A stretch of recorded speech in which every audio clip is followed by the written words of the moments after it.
Am I the jerk for refusing to continue providing free childcare for my stepdaughter?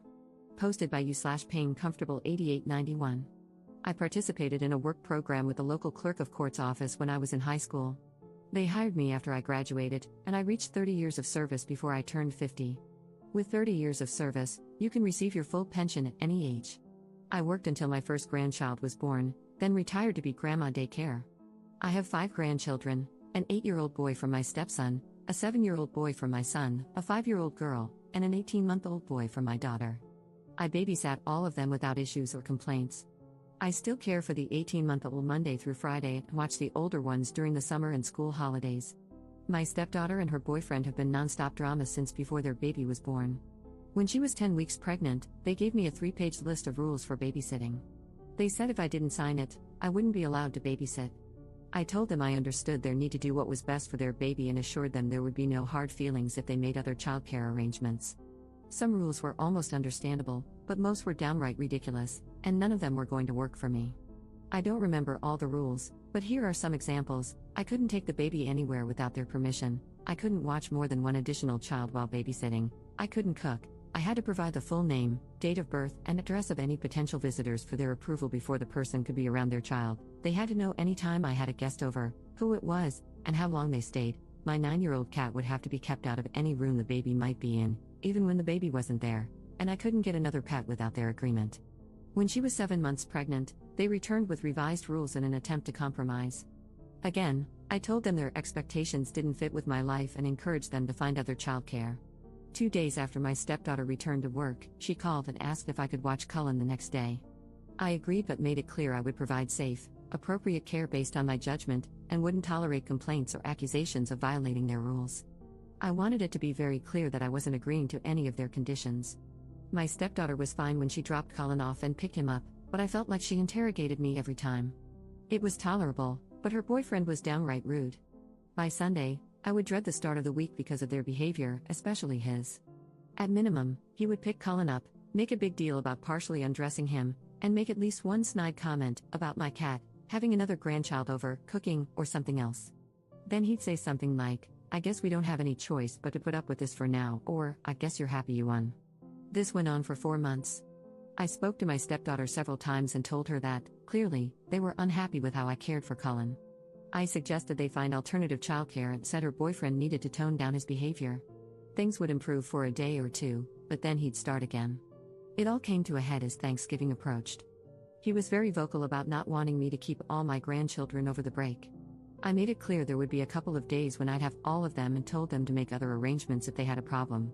They didn't make other arrangements, and when he picked Cullen up on the first day I had all my grandkids, he was very rude. Although nothing went wrong, everyone was happy, clean, fed, and had a great day. He told Cullen he was sorry they had no choice but to leave him in an unsafe situation where he'd be neglected. I called my stepdaughter that night, told her what he'd said, and informed her they had 2 weeks to make other arrangements.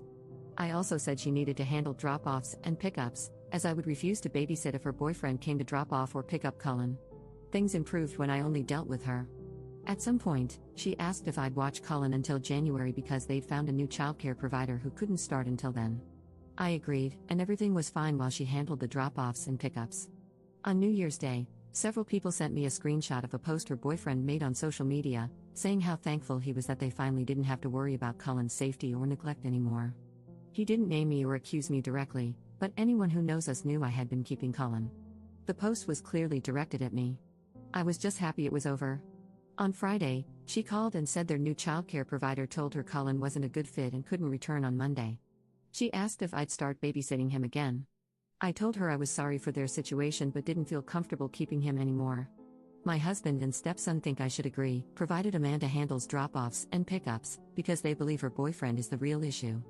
My stepson also commented that I'd probably be more willing to move past this if it had been a conflict with my daughter's husband. For context, my pension is about $4,000 per month, plus continued health insurance. This accounts for about 40% of our household income. Am I the jerk for refusing to watch Cullen again? Update 1 day later. First, let me address the common suggestion that Amanda's boyfriend is purposely sabotaging their childcare to trap her at home. They make roughly the same amount of money and definitely can't afford to lose half their income. I seriously doubt he wants her to stay home. Second, I would never tell my stepson to find someone else to watch his child because of a simple difference of opinion. My grandson and I have a very close bond. He's the oldest, and it would break both my heart and his if he didn't come spend his holidays and summers with me. Plus, he's a huge help with the little ones when I have them all and things get hectic.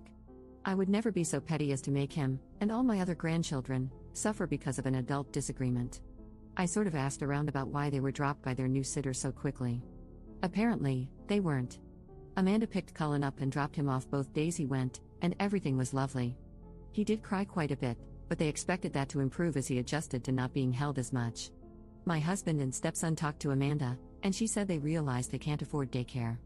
They already made the easy changes, packing a lunch, giving up fancy coffee, etc., and his dad and her mom are both contributing about $100 per month each towards childcare. They can barely afford it, but they didn't realize you have to send everything the baby needs. I buy diapers, wipes, formula, bottles, extra clothes, etc. They just hand me the baby. They didn't realize that daycare doesn't cover all that. Also, imagine her boyfriend's surprise when he found out what the staffing ratios are in this very expensive daycare. One adult cares for 5 infants. I guess he thought someone would provide one-on-one care, along with diapers, wipes, and formula for $350 a week. My stepson relayed their almost apology. They felt overwhelmed by an infant and couldn't imagine that someone else could manage that plus other things. Cullen is going back to daycare tomorrow. Cullen's dad is selling his dirt bike, and Amanda is selling some designer clothes, handbags, and shoes to cover the cost. It'll get easier for them in 6 months when he transfers to the 1-year-old class, which is a little cheaper. Commenter: I'm so glad Op isn't backing down on this. I cannot believe she is providing everything for all the grandkids as well. Lesson well learned for the stepdaughter and her clueless boyfriend. People seldom appreciate what they receive for free.